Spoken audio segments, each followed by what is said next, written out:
자, 오늘은 신년 새해입니다. 그리고 2017년도의 첫날이자 또한 첫 주입니다. 7년에 한 번씩 주일날이 1월 1일이 되거든요. 그러니까 어떤 분들은 이때가 별로 안 좋다라고 하시는 분들이 있어요.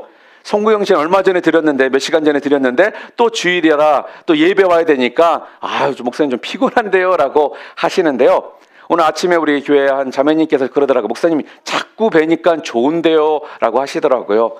그래서 진짜 우리가 천국에 가면요, 매일매일 매 시간마다 함께 예배드리고 함께 교제하는 그런 곳이 천국이거든요. 그래서 최소한 7년에 한 번 정도는 천국의 맛을 우리들에게 허락해 주시는 것이 아닌가라는 저는 그런 생각을 해보았습니다. 자, 그래서 오늘은 2017년도 첫날이자 첫 주인 오늘 우리 성도님들에게 어떠한 말씀을 함께 나누면 좋을까라는 생각 가운데 우리가 이 땅을 살아가면서 가장 중요한 것이 있다라면 무엇보다도 예배하는 삶이라 생각이 됩니다. 그래서 예배에 대해서는 여러분들이 이런 얘기 저런 얘기 또한 여러분 나름대로 예배에 대해서 생각하고 계시는 부분들이 있을 겁니다. 그러나 2017년도 이 첫 주에 하나님께서 우리들에게 예배에 대해서 가장 중요한 이 예배에 관해서 다시 한번 생각하고 올 한 해를 시작하는 것이 중요하겠다라는 생각 가운데 오늘 요한복음 4장 21절부터 24절까지의 말씀을 통해 보는 예배와 드리는 예배라는 제목으로 함께 말씀을 나누도록 하겠습니다. 참 목회를 잘하시는 목사님이 계셨습니다. 그리고 또한 인품도 너무나도 뛰어나시는 목사님이셨습니다. 그런데 어느 날 교회로 전화가 온 거예요. 따르릉. 그래서 목사님이 그 전화를 받으셨습니다. 그랬더니 상대방이 무슨 교회입니까? 이렇게 이야기를 합니다. 그리고 김아무개 목사님 계십니까? 이렇게 질문을 하더라는 거예요. 그래서 목사님이 무슨 교회 김아무개 목사가 접니다 라고 말을 했습니다. 그런 다음에 왜 그러시죠? 라고 이야기를 했습니다. 여기가 청와대인데요. 대통령님께서 목사님을 찾으십니다. 그러더라는 거예요. 아니, 제가 뭘 잘못했다고 대통령님께서 저를 찾으시죠? 네, 목사님께서 뭘 잘못해서가 아니라 목사님께서 교회도 잘 이끌어 가시고 목회도 잘 하신다라는 이야기를 듣고요. 한번 목사님을 꼭 뵙고 싶다 하십니다. 아니 그걸 제가 했나요? 하나님께서 하셨죠. 다 주님의 은혜입니다. 그런데 언제 찾아가 뵐까요? 그렇게 이야기를 했습니다. 그랬더니 목사님, 그런데요, 오늘이요 있잖아요, 만우절입니다. 이러더래요. 아직도 이해가 안 되십니까? 한번 생각해 보세요. 이 목사님이 얼마나 황당했겠습니까? 갑자기 전화가 와가지고 기껏 청와대에서 대통령께서 찾으신다라면서 사람을 붕 띄워놓고 오늘이 만우절이에요 라고 했으니 얼마나 이 목사님이 황당한 마음이 드셨겠습니까? 그러면서 이 목사님 마음 가운데 청와대에서, 우리는 지금 미국에 살고 있으니까 와이트하우스에서 대통령이 찾는다고 그랬으니 속으로 이 가문의 영광이구나, 내심 얼마나 기뻤겠습니까? 그런데 만우절이라고 하니까 얼마나 힘이 쭉 빠지겠어요. 사랑하는 성도 여러분, 청와대에서, 아니 와이트하우스에서 대통령이 이렇게 찾아도 이렇게 우리는 아마 더 좋아할지 모르겠습니다. 그런데 오늘 만왕의 왕이신 우리 하나님께서요, 찾으시는 사람이 있다라고 오늘 성경은 우리들에게 알려줍니다. 하나님이 찾으신다는 말은 도대체 무슨 뜻일까요? 하나님이 찾으신다는 말은요, 하나님께서 좋아하신다라는 말이에요. 하나님께서요, 기뻐하신다라는 말입니다. 하나님은 어떤 사람을 찾으실까요?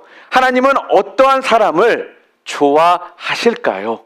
오늘 본문은요, 하나님이 찾으시는 사람, 하나님이 기뻐하시는 사람, 하나님이 만나고 싶은 사람이 누구인지에 대해서 오늘 본문에 기록되어 있습니다. 우리 오늘 본문 말씀 4장 23절과 24절 한 번 더 우리 함께 읽었으면 좋겠습니다. 함께 읽겠습니다.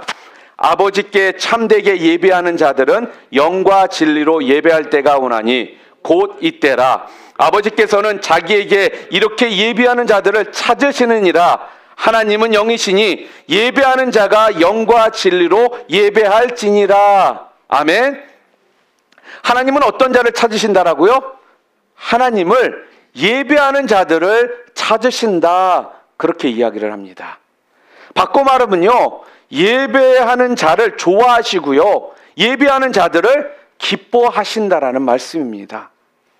그런데 예배를 하되 어떻게 예배하는 사람을 찾으십니까? 오늘 본문에 영과 진리로, 이 말은 신령과 진정으로 예배하는 자를 하나님께서는 찾으신다. 그렇게 말씀합니다. 오늘 저는요, 여러분이 예배할 때마다 신령과 진정으로 예배함으로 하나님이 좋아하는 사람, 하나님이 기뻐하시는 사람, 하나님이 찾으시는 사람이 모두 되시기를 주님의 이름으로 축원합니다.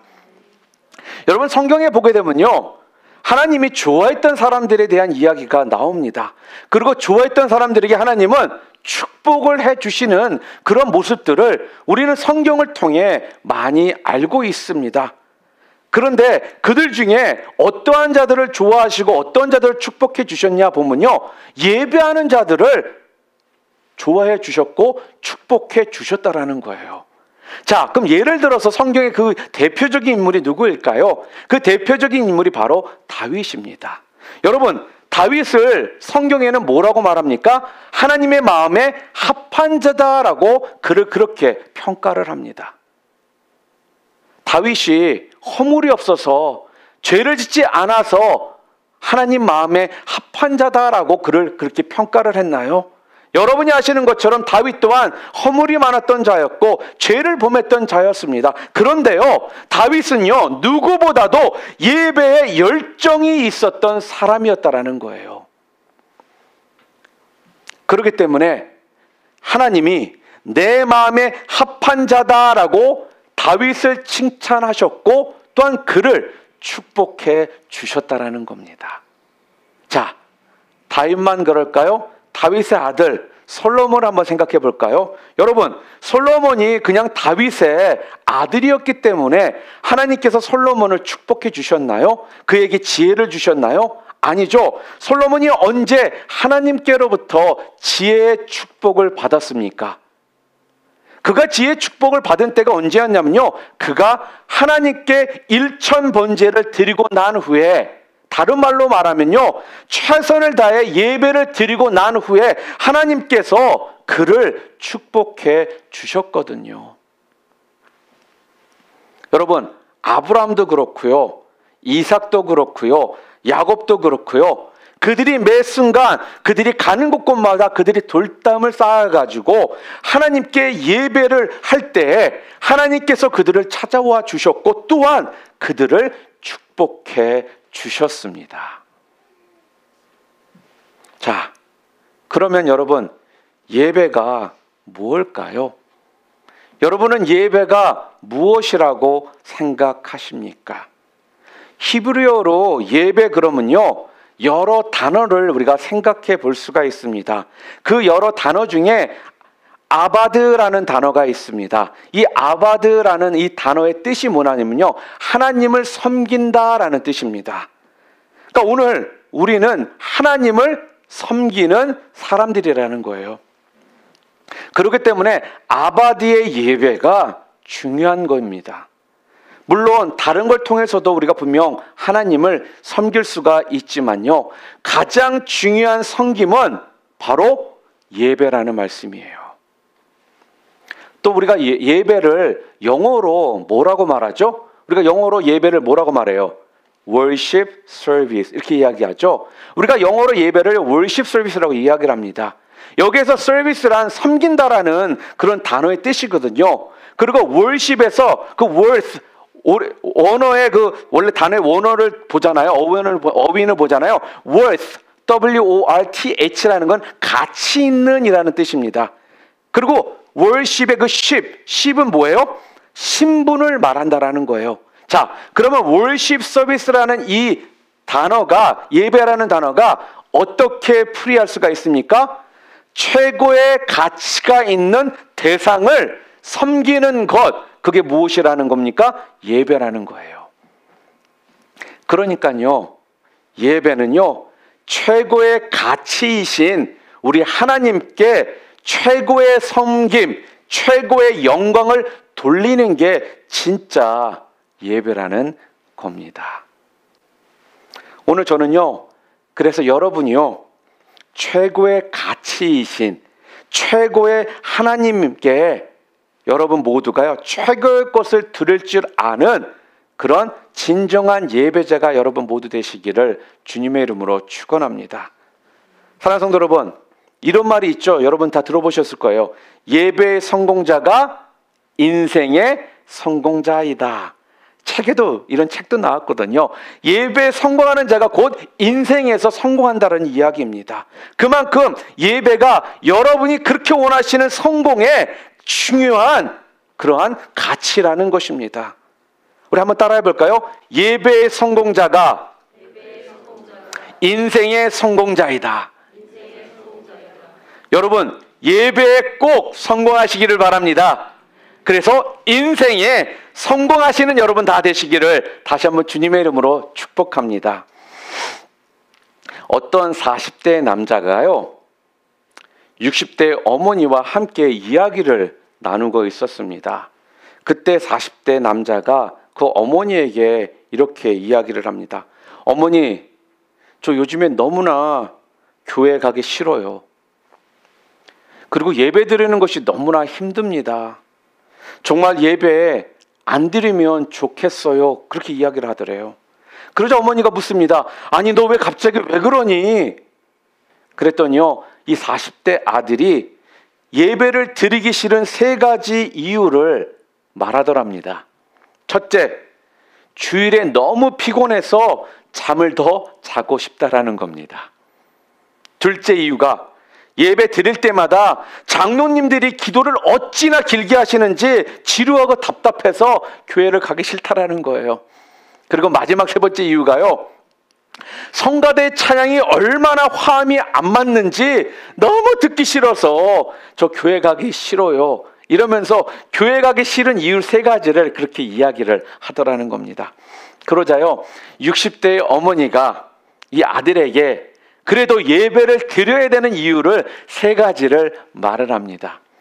첫째, 아들아, 예배는 선택이 아니라 필수이기 때문에 드려야 한다. 그리고 아들아, 예배는 사람을 보고 드리는 것이 아니라 우리 하나님을 보고 드리는 것이 예배란다. 그리고 마지막으로 내가 꼭 예배를 드려야 되는 이유가 있는데 그 이유는 너가 그 교회 담임 목사잖니. 그러더랍니다. 사랑하는 성도 여러분, 예배는요, 선택 과목이 아닙니다. 여러분, 필수와 선택이 무슨 뜻인지 여러분 잘 알고 계시죠? 예배는 필수가 아니라 필수이지 선택 과목이 아니라는 겁니다. 내가 드려도 되고 드리지 않아도 되는 그런 것이 아니라는 말씀입니다. 제가 청년 사역을 오랫동안 하다 보니까요, 많은 청년들을 참 만날 수 있는 기회를 하나님께서 주셨어요. 근데 청년들을 만나서 이야기를 하다 보면 청년들은 참 이 생각들이 여러분이 상상할 수 없는 그런 이야기들 참 많이 하거든요. 그 중에 하나는 형제가 저에게 찾아와가지고 이렇게 솔직하게 진지하게 질문을 하더라고요. 목사님, 정말 마음에 내키지 않는데도 억지로라도 예배를 드려야 하나요? 이러는 거예요. 그러면서 하나님은 우리의 중심을 보신다고 했는데 내가 이렇게 억지로 드린 예배를 우리 하나님께서 받으실까요? 그렇게 이야기를 하더라고요. 제가 그래서 그렇게 대답했습니다. 야, 너는 배가 고플 때만 밥 먹냐? 배가 안 고파도 때가 되면 밥을 먹어줘야지 네가 건강하잖아. 그리고 예배는 내 마음의 상태에 따라 해도 되고 안 해도 되는 것이 아니라 바로 하나님의 명령이야. 제가 그렇게 이야기를 했습니다.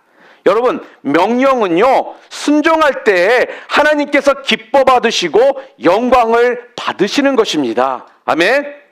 사랑하는 성도 여러분, 오늘 우리 기독교인들은요, 늘 예배로 시작해서 늘 예배로 마칩니다.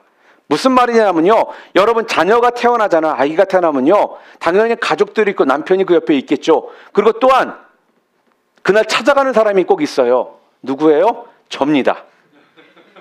네, 제가 꼭 그날 찾아가요.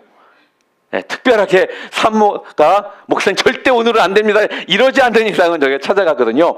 그러니까 처음 태어나자마자 기도로 시작을 하고요. 또한 1년이 지나면 첫 번째 드리는 예배가 뭐예요? 돌예배를 드립니다. 그리고 또 교회 첫날 올 때 우리가 또 아이를 위해서 모든 교회 식구들이 함께 기도해 주거든요. 그리고 또 어떻습니까? 여러분 결혼할 때 결혼 예배를 드립니다. 그리고 여러분이 죽으시면요, 천국 환송 예배를 드린다라는 거예요. 우리가 죽는 날까지, 우리는 처음부터 끝나는 날까지 예배를 드리게 되어 있습니다. 그런데요, 죽으면 끝날까요? 아니요. 여러분이 죽어도요, 끝나지 않는다라는 거예요. 죽으면 여러분들이 어딜 가죠? 천국에 여러분들이 가시게 됩니다. 천국에 가시게 되면요, 거기 가서도 계속적으로 여러분이 예배를 드리시는 삶을 살게 된다라는 거예요. 그러니까요, 여러분, 다른 건 좀 못해도 솔직하게 됩니다. 그런데요, 예배는 여러분과 저의 전공이기 때문에 예배에 있어서만큼은 여러분 모두가 1등이 되는 여러분들 다 되시기를 주님의 이름으로 축원드립니다. 여러분, 한번 제가 물어볼게요. 예배는 드리는 겁니까? 아니면 보는 겁니까? 예배 여러분 보러 가요? 예배 드리러 가십니까? 무엇이에요? 예배 드리러 가죠. 당연히 예배는요, 우리가 하나님께 드리는 것이 예배입니다. 우리의 마음을 드리고요, 우리의 정성을 드리고요, 또한 우리의 시간을 드리고요, 우리의 물질을 드리고 또 우리의 몸을 드리는 것이 예배입니다. 이 우주에는요, 예배를 보는 분은 딱 한 분밖에 없습니다. 누구요? 우리 하나님이십니다. 하나님만 오늘 자, 이것들이 예배를 잘 드리나 좀 볼까? 이러실 수 있는 분이시라는 겁니다. 그러니까 내가 예배를 보러 왔다라고 한다라는 거는요, 내가 하나님과 같은 레벨에 있겠다라고 하는 것과 같다라는 거예요. 여러분 이해가 되십니까? 덴마크의 철학자이자 신학자인 그 유명한 키에르케고르는요, 예배를 연극에 비유해가지고 예배자가 배우인지 관객인지 그것에 관해서 몇 가지 그 차이점을 참 쉽게 설명을 해 주었습니다. 그래서 오늘은요, 예배를 좀 연극에 비유해서 한번 좀 생각해 보려고 합니다. 그렇다면 여러분들이 좀 더 예배에 대해서 조금 쉽게 여러분이 이해가 되실 수가 있을 것 같습니다. 그래서 오늘 예배를 좀 점검하는 그런 시간을 좀 우리가 갖도록 하겠습니다. 여러분, 배우는요, 연극을 하는 사람이고 관객은요, 보는 사람이죠. 맞죠? 자, 이거를 예배로 한번 생각해 보시기를 바랍니다. 배우처럼 드리는 예배가 있고요, 관객처럼 보는 예배가 있습니다. 관객 예배, 배우 예배, 보는 예배, 드리는 예배, 이렇게 반대의 입장에서 우리가 바라볼 수가 있다라는 것입니다. 자, 그렇다면 우리가 배우처럼 드리는 예배를 드린다라는 것이 무슨 뜻일까요? 분명 우리가 지금 얘기했죠. 드리는 예배가 진정한 예배다. 자, 그렇다면 배우처럼 우리가 드릴 수 있는 예배가 무엇일까요? 첫째, 배우처럼 드린다라는 예배는 무엇이느냐? 여러분, 배우는요, 어떤 이유에서든 간에 결석하면 연극이 돼요, 안 돼요? 배우가 연극에 결석하면 그 연극이 됩니까, 안 됩니까? 안 되죠? 자, 그러면 관객은 결석해도 연극이 됩니까? 네, 맞죠? 관객은 결석해도 연극은 계속 진행이 됩니다. 그러나 배우가 결석을 하면요, 연극은 되지를 않는다라는 거예요. 전에 한국의 유명한 탤런트가요, 드라마를 찍다가 제작 PD와 마찰이 생겨가지고 그 드라마의 주인공이었거든요. 그런데 어느 날 갑자기 이 주인공이 돌연 비행기를 타고 미국으로 가버렸어요. 그런 다음에 그것 때문에 난리가 난 적이 있었거든요. 주인공이 촬영을 해야 되는데 촬영을 안 해버리니까 어떤 일이 벌어질까요? 그 주에 드라마가 방영이 안 됐습니다, 여러분. 여러분, 관객은 결석이 가능하지만 오든 안 오든 본인 마음이거든요. 그런데요, 배우가 결석을 하면요, 연극도 안 되고요, 또한 환불도 해줘야 되는 복잡한 일들이 생기게 된다는 거예요. 그러니까 예배는 결석하면 안 된다라는 겁니다. 어떤 일이 있어도요, 결석을 하면 안 되는 것입니다. 여러분, 배우가 빠져인 연극이 안 되듯이요, 예배에 결석을 하면은요, 예배는 안 된다라는 거예요. 오고 싶으면 오고, 오고 싶지 않으면 마는 이런 관객이 여러분들이 되시면 안 됩니다. 왜요? 이 세상의 관객은요, 오직 한 분밖에 없기 때문에, 우리 하나님. 두 번째로, 어떻게 하면은 배우처럼 드리는 예배를 드린다는 것이 될까요? 두 번째, 여러분, 배우가 지각을 하면은 연극이 되나요, 안 되나요? 관객은 좀 늦어도요, 별 문제가 없습니다. 늦었다고 해서 돈 더 내라고 하나요? 아니죠. 그런데 배우가 늦으면요, 안 된다라는 겁니다. 여러분, 예배 시간은요, 누구와의 약속입니까? 예배 시간은요, 바로 만군의 왕이신 우리 하나님과 한 약속의 시간입니다. 그렇기 때문에 예배 시간은요, 우리 하나님 앞에서 딱 지켜야 하는 겁니다. 여러분 찔리라고 제가 이런 말씀 드리는 건 아니에요. 그런데 2017년도를 여러분이 예배에 대해서 다시금 분명히 알고 이 한 해를 시작하시라고. 그렇지만 가끔씩 이러한 영적인 찔림은 여러분들에게 피가 되고 살이 되니까 찔리시는 분들은 계속 찔리시면 돼요. 오늘 집에 가기 전까지. 그리고 찔리신 다음에 다 회복돼서 다음 주부터 그렇게 안 하시면 되니까 오늘 찔리시는 분들 괜찮습니다. 여러분한테 하는 얘기가 아니니까요.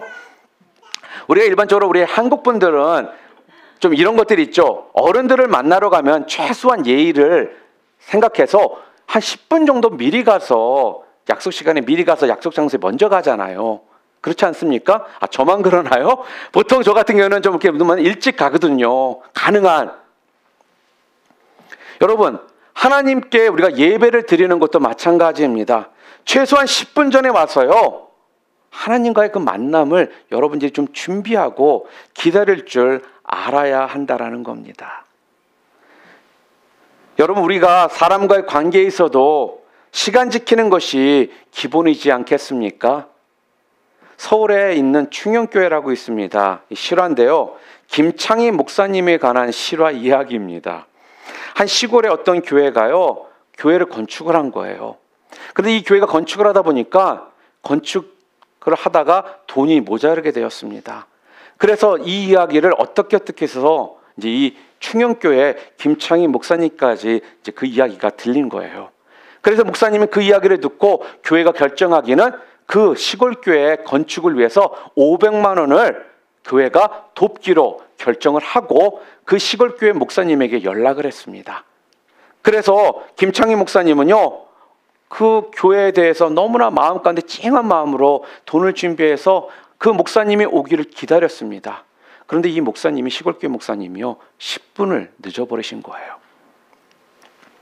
어떤 사람들은 목사님 뭐 5분 10분 늦는 거 당연한 거 아니에요, 괜찮지 않습니까? 이렇게 이야기할 수가 있습니다. 그런데요, 그 김창희 목사님이 그 목사님에게, 시골교회 목사님에게 이렇게 이야기를 하시더랍니다.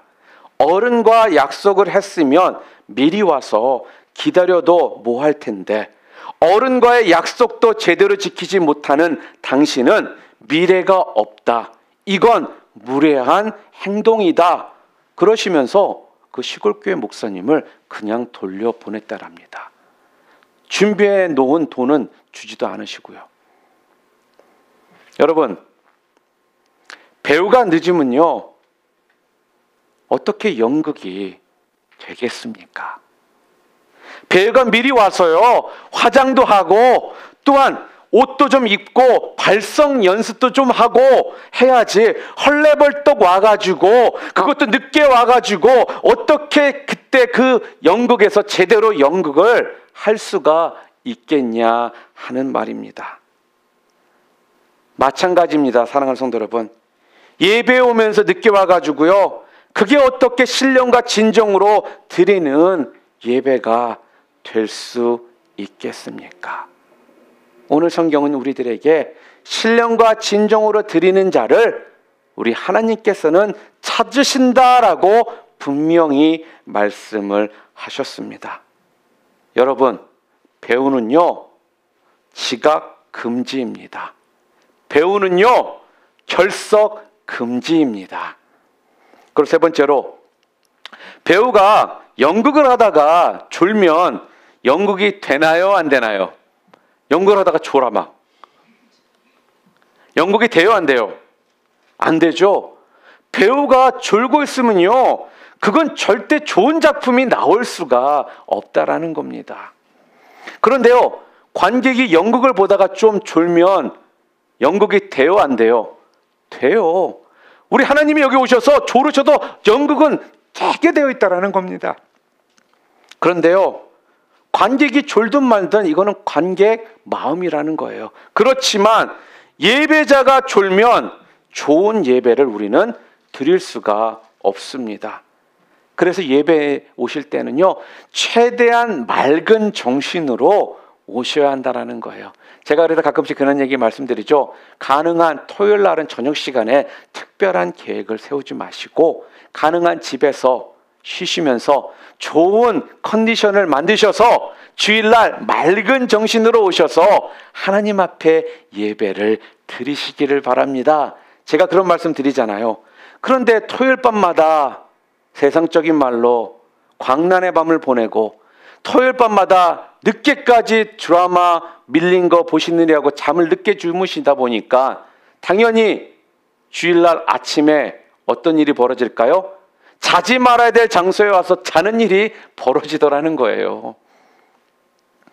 여러분, 예배 시간에는 꾸벅꾸벅 졸고 예배가 끝나면 그때부터 눈이 말똥말똥해지는 이러한 증상들, 경험들 해보셨죠? 자, 이게 도대체 무엇입니까? 우리 한 어떤 목사님이요, 예배 때 설교를 하시는데요, 그런데 설교가 어찌나 지루하던지 한 청년이요, 그 말씀을 듣다가 꾸벅꾸벅 졸았어요. 그런데 이제는 아예 엎드려서 코를 골며 자는 거예요. 그래가지고 목사님이 더 이상 참다 못 참겠다 생각이 들어서 그 옆에 앉아 계시던 집사님에게, 집사님, 저 청년 좀 깨워주세요 그랬더니요, 그 집사님이 속으로 이렇게 이야기를 하더랍니다. 재우긴 지가 재워놓고 깨우긴 왜 나보다 깨우라고 그래, 이렇게 이야기를 하더랍니다. 웃자고 하는 얘기입니다. 그런데 설교 중에 조는 거 맞습니다.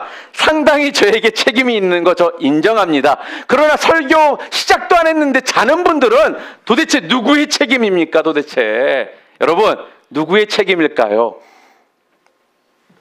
네 번째, 배우가 연극 대본을 정확하게 파악을 못하면요, 연극이 될까요, 안 될까요? 본인의 역할이 뭔지도 몰라, 그 연극에 대한 내용을 제대로 모르고 있다라면 이 연극이 제대로 연극이 될까요, 안 될까요? 절대로 연극은 될 수가 없습니다. 배우가 자기 대사를 모르는데 어떻게 연극이 되겠습니까? 그런데요, 관객은요, 그 연극의 대본을 정확하게 파악 안 해도 연극은 된다라는 겁니다.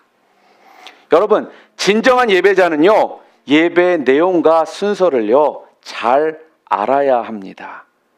그래서 한 순서가 정성을 다해서 하나님 앞에 그 시간을 올려드려야 된다라는 거예요.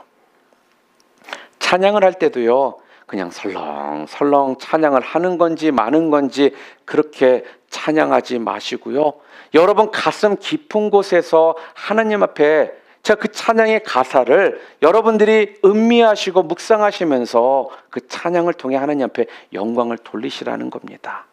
가끔씩 여러분들, 우리 성도님들 가운데 아유 목사님 제가 음치라서 제가 좀 찬양에 자신이 없고 옆에 분들한테 괜히 패길칠까 봐 제가 찬양 못하겠어요 라고 하는데요, 우리 하나님은요 그 음치이신 그 찬양도 기뻐 받으시는 우리 하나님이십니다. 그렇기 때문에요, 여러분이 무슨 나가수에 나오는 그런 유명한 그런 가수처럼 찬양 안 부르셔도 우리 하나님은 여러분의 그 찬양을 기뻐 받으신다라는 거예요. 그렇기 때문에 찬양할 때요, 여러분 대충대충 입만 물고기처럼 뻐끗뻐끗하지 마시고요, 여러분 마음에서 우러난 찬양을 여러분 올려드리실 수 있기를 바랍니다. 또한 설교 때도 들을 때, 설교 말씀을 들을 때도요, 오늘 예배를 통해 하나님께서 내게 무슨 말씀을 주실지 그 부분에 대해서 명확하게 여러분들이 알고 계시기를 바랍니다. 흐리멍텅해가지고는 안 된다라는 거예요. 여러분, 말귀를 못 알아듣는 것만큼 답답한 것이 없거든요. 가끔씩 우리 이렇게 결혼하신 우리 집사님들이나 우리 형제 자매들 가운데 보면요, 카운슬링 하다 보면요, 그런 이야기를 가끔씩 할 때가 있어요. 아, 우리 남편은 제 말을 잘 못 알아들어요. 진짜 답답해 죽겠어요. 이러거든요. 그런데요, 진짜 우리 신앙 가운데서도 이런 모습들이 있다라는 거예요. 어떤 목사님이요, 한 여 집사님에게 덕담을 한다고 아유 집사님은 산소 같은 그러한 여자십니다 그랬는데요, 그 집사님이 그 주 주일날 교회를 안 왔어요.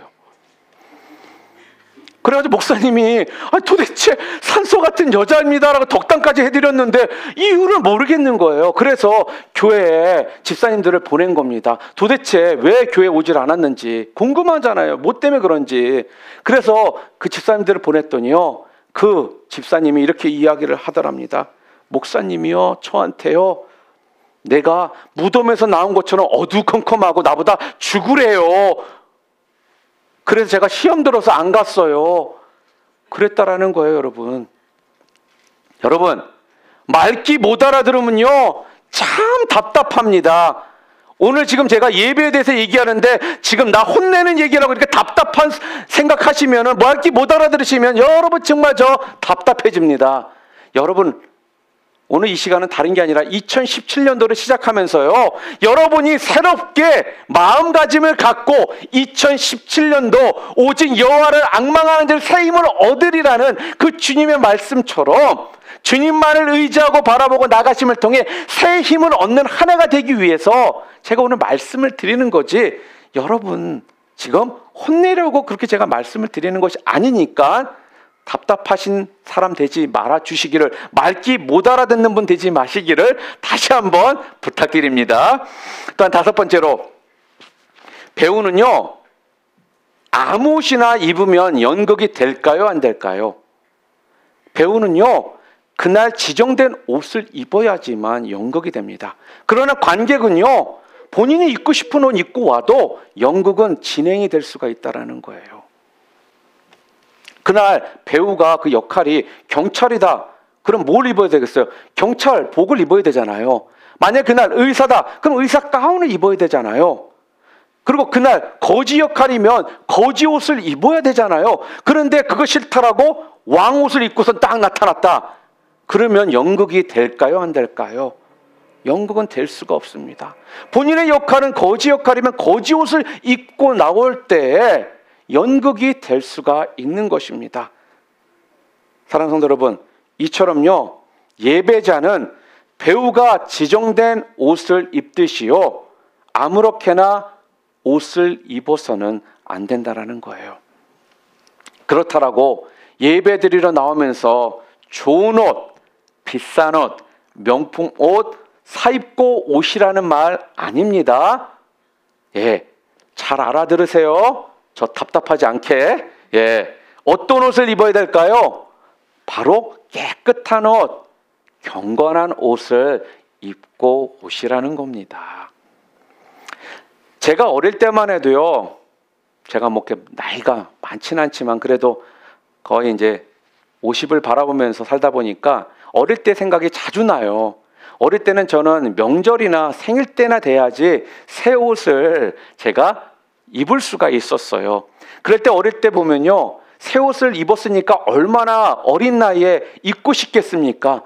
그리고 그 옷 입고 친구들에게 가서 자랑도 하고 싶잖아요. 그런데요, 그때 꼭 제가 지켜야 되는 것이 있었습니다. 그게 뭐냐면요, 주일에 가장 먼저 새 옷이나 새 신발을 신고 난 다음부터 제가 밖에 나갈 때 그 옷을 입든지 신발을 신을 수가 있었거든요.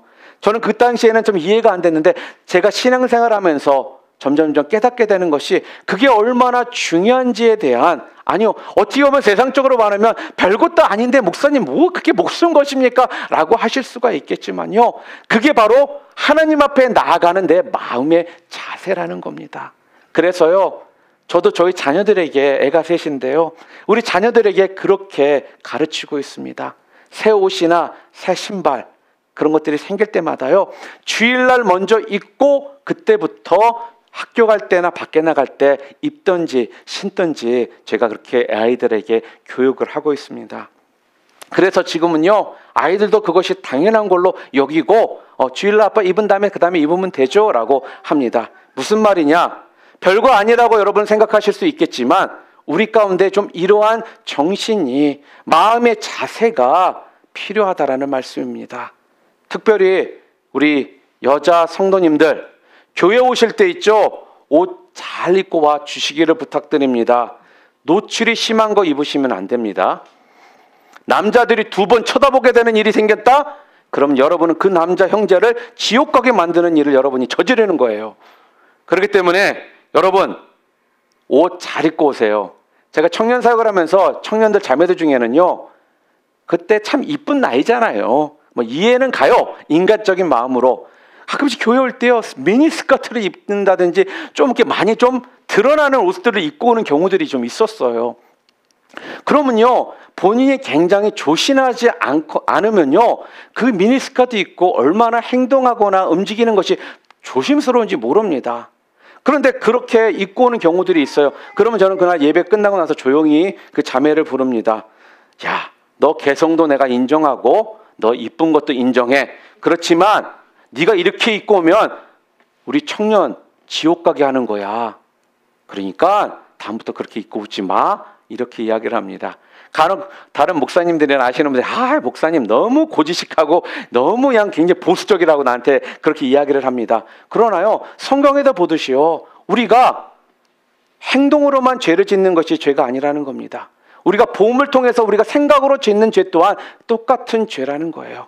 그렇기 때문에 여러분이 교회에 오실 때요, 죄를 범하도록 만드는 그 원인을 제공하지 않으시기 위해서라도요, 우리 여자 성도님들, 우리 자매님들, 옷 잘 입고 오실 수 있기를 바랍니다. 괜히 순전한 형제들 죄 짓고 회개하게 만드는 일 여러분, 안 생길 수 있도록 도와주시기를 바라요. 여러분, 그래서요, 신앙은요, 될 수 있으면요, 진보적이기보다는요, 좀 보수적인 것이 좋은 겁니다. 그래서 예배 올 때 바로 그 이유 때문에 신경을 좀 쓰시라는 겁니다. 왜요? 사람은요, 입은 대로 행동을 하게 되어 있어요. 남자들 한번 볼까요? 양복을 입고 넥타이를 딱 매잖아요. 그런 양복 입고 넥타이 맨 사람으로서 그 행동들을 합니다. 굉장히 젠틀맨적으로 행동하고요, 우리 눈살 찌푸리는 그런 행동을 하질 않거든요. 그런데 우리 한국에서 꼭 예비군 훈련을 받고 오는 남자들을 보면요, 포장마차나 길거리에서 우리가 일명 개구리 옷이라고 그러거든요. 그 개구리 옷만 입었다면 남자들이 바뀌어요. 무슨 말입니까? 동일 인물인데도 불구하고요, 무슨 옷을 입었냐에 따라서 사람이 그렇게 행동이 달라질 수가 있다라는 것입니다. 마지막으로 한 가지만 더 하겠습니다. 배우는요, 관객을 만족시키는데 최선을 다해야 합니다. 예배 관객이 누구입니까? 예배 관객은 오직 한 분이라고 말씀드렸습니다. 바로 우리 하나님이십니다. 하나님만이 관객이시라는 겁니다. 우리는 다 예배에 있어서 배우라는 말씀이에요. 그렇기 때문에 우리는요, 하나님을 만족시키기 위해서요, 온갖 정성과 최선을 다하는 그러한 예배를 우리는 드려야 하는 겁니다. 그런데 우리 하나님께서 오늘 성경 말씀을 통해 어떤 예배를 만족하신다라고 말씀을 하셨습니까? 바로 신령과 진정으로 드리는 예배를 주님께서 만족하신다. 신령과 진정으로 드리는 예배자를 주님께서 찾고 계신다라고 정확하게 분명하게 말씀을 해 주셨습니다. 사랑하는 성도 여러분, 예배의 성공자가 누구라고요? 인생의 성공자입니다. 그리고 우리의 신앙생활에 있어서 가장 기본이며 제일 중요한 게 있다고 했는데 그게 무엇이라고요? 바로 예배입니다. 다른 건 몰라도요, 예배에 여러분들 실패하시면 절대로 안 된다라는 겁니다. 여러분, 예배는요, 그래서요, 보는 것이 아니라 예배는 드리는 것입니다. 예배에 있어서 관객은 오직 우리 하나님 한 분이시고요, 여러분과 저는 배우로서 하나님 앞에 예배를 드리는 자라는 이 사실을 꼭 기억하시기를 바랍니다. 신령과 진정으로 드리는 예배자, 하나님이 찾고 계시는 예배자는 절대로 결석, 지각, 졸음 금지하셔야 됩니다. 그리고 네 번째로 정확하게 내용을 파악하셔야 됩니다. 그리고 다섯 번째, 복장을 바르게 하셔야 됩니다. 마지막 여섯 번째, 관객을 만족시키셔야 한다라는 것입니다. 그럴 때 여러분은 하나님께서 찾고 계시는 신령과 진정으로 예배하는 그러한 자로서, 배우로서 하나님께 그때 진정으로 드리는 예배자가 되시게 되는 것입니다. 그러심으로 여러분 모두가요, 보는 예배자가 아니라 드리는 예배자가 여러분 모두 되셔서요, 예배에서 꼭 승리하시는 2017년도가 되시기를 주님의 이름으로 축원합니다.